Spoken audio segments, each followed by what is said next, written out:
সাইয়েদনা সুলাইমান আলাইহিস সালামের ওনার এক ওয়াজির ছিল, মন্ত্রী। ওই মন্ত্রীকে নিয়ে উনি বৈঠক করতেন। ওনার সময় উনি মালাকুল মাউতের সাথে বৈঠক করতেন। শুনতেছেন? আপনাদের মনোযোগ আছে তো? উনি বৈঠকে বসেছেন, মালাকুল মাউতও বসা, ওয়াজিরও বসা। হঠাৎ মালাকুল মাউত ওয়াজিরের দিকে বড় বড় চোখ করে তাকাচ্ছে। বড় বড় চোখ করে তাকানোতে ওয়াজির ভয় পেয়েছে। হঠাৎ মালাকুল মাউত চলে গেল। ওয়াজির বলে, ও সুলাইমান আলাইহিস সালাম, এই যে লোকটা বড় বড় চোখ করে আমার দিকে তাকালো, এটা কে? সাইয়েদনা সুলাইমান বলে, হাদা মালাকুল মাউত। যে বর্ণনাটা বলছি এটা হাদিস না, এটা হচ্ছে ইসরাইলিয়া, জিউস ট্র্যাডিশন। কোরআন হাদিসের সাথে কোনো দ্বন্দ্ব নাই, তাই বর্ণনা করা যাবে। বিষ্ণু বলেছেন, বাল্লিগু আন্নি ওয়ালাউ আয়া। আবার বলেছেন, ওয়াহাদ্দিসু আন বনি ইসরাঈল ওয়ালা হারাজ।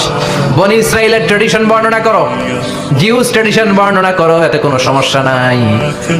ওয়াজির বলে, ও সাইয়েদনা সুলাইমান, বড় বড় চোখ করে যে তাকালো লোকটাকে? সাইয়েদনা সুলাইমান বলে, হাদা মালাকুল মাউত, এটা মৃত্যুর ফেরেশতা। ওয়াজিরের কলিজায় পানি নাই। এটা কি ফেরেশতা?